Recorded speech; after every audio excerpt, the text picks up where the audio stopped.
जय श्री राम। क्रोध को जिसने जीता है, जिनकी भार्या सीता है, जो भरत शत्रुघ्न लक्ष्मण के भ्राता है, जिनके चरणों में हनुमंत लल्ला, वो पुरुषोत्तम राम है। ऐसे मर्यादा पुरुषोत्तम राम को कोटि कोटि प्रणाम।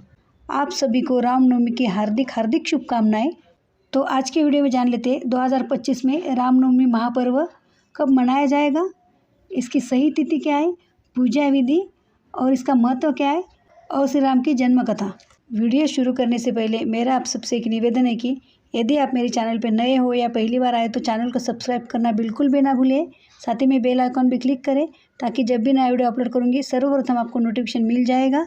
यदि वीडियो पसंद आए तो लाइक किया कीजिए, क्योंकि आपका एक लाइक हमारे लिए बहुत महत्वपूर्ण है। इससे हमें और अच्छी वीडियो बनाने की प्रेरणा मिलती है। और ज़्यादा से ज़्यादा शेयर कीजिए। तो आइए वीडियो शुरू कर देते हैं। रामनवमी हिंदू धर्म का एक महत्वपूर्ण त्यौहार है जिसे पूरे देश में अत्यंत उत्साह के साथ मनाया जाता है। हालांकि इस बार इसकी तिथि को लेकर कुछ भ्रम की स्थिति बनी हुई है। आइए जानते हैं 2025 में रामनवमी कब होगी और इस दिन का विशेष महत्व क्या है। आइए आगे जान लेते हैं रामनवमी का उत्सव क्यों मनाया जाता है। रामनवमी भगवान श्री राम के जन्मोत्सव के रूप में मनाई जाती है। धार्मिक मान्यता के अनुसार चैत्र मास के शुक्ल पक्ष की नवमी तिथि को अयोध्या में भगवान श्री राम का जन्म हुआ था, इसलिए हर वर्ष इसी दिन श्री रामनवमी का पर्व मनाया जाता है। इस दिन भक्त उपवास रखते हैं, रामायण का पाठ करते और भजन कीर्तन के माध्यम से प्रभु श्री राम की स्तुति करते हैं। आइए आगे जान लेते हैं 2025 में रामनवमी की सही तिथि और समय क्या है। पंचांग के अनुसार चैत्र शुक्ल पक्ष की नवमी तिथि 5 अप्रैल को शाम 7:26 बजे प्रारंभ होगी और 6 अप्रैल को शाम 7:22 बजे समाप्त होगी।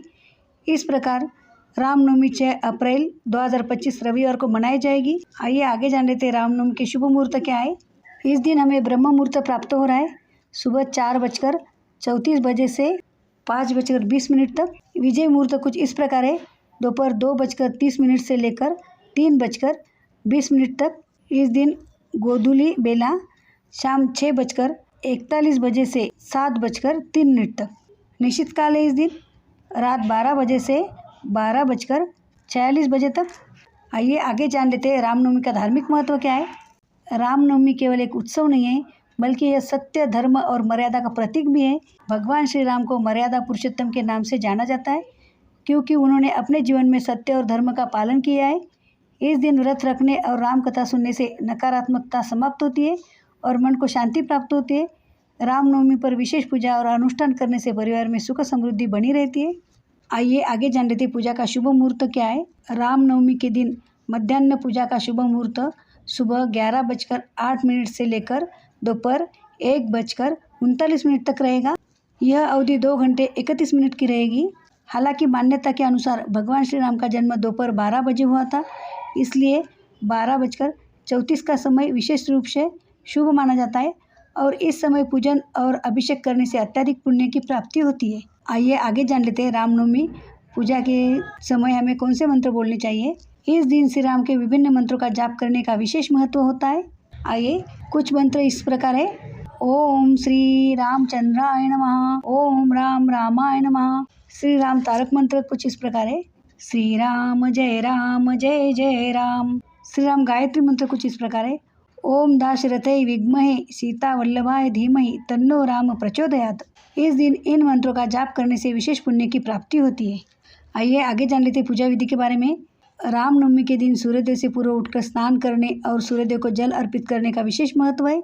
इस दिन व्रत का संकल्प लेने के बाद घर के मंदिर को अच्छे से साफ करके भगवान श्री राम की प्रतिमा स्थापित की जाती है। दोपहर 12 बजे के करीब श्री राम का गंगा जल, पंचामृत और शुद्ध जल से अभिषेक किया जाता है। पूजा में तुलसी पत्ता और कमल का फूल रखना शुभ माना जाता है। फिर षोडशोपचार विधि से भगवान श्री राम की पूजा की जाती है और खीर, फल एवं अन्य मिठाइयों का भोग लगाया जाता है। इस दिन राम रक्षा स्तोत्र, सुंदरकांड और रामायण का पाठ करना अत्यंत लाभकारी माना जाता है। अंत में आरती करने के बाद प्रसाद का वितरण किया जाता है और भक्तों को आशीर्वाद दिया जाता है। आइए आगे जान लेते हैं प्रभु श्री राम के जन्म कथा क्या है। भगवान श्री राम का 7वां अवतार माने जाने वाले प्रभु श्री राम ने हमेशा के अधर्म पर धर्म की विजय हेतु अवतार धारण किया था। कुछ ऐसी है प्रभु श्री राम की जन्म कथा। महाराजा दशरथ ने पुत्र प्राप्ति के लिए यज्ञ किया था। महाराज दशरथ ने श्याम कर्ण घोड़े को चतुरंगिनी सेना के साथ छुड़वाने का आदेश दिया।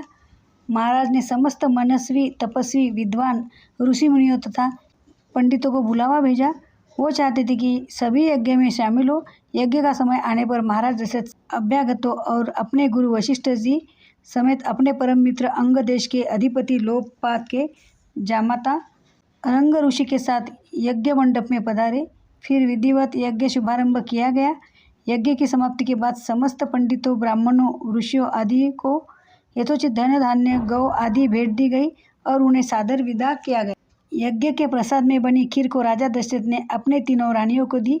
प्रसाद ग्रहण करने के परिणाम स्वरूप तीनों रानियां गर्भवती हो गई।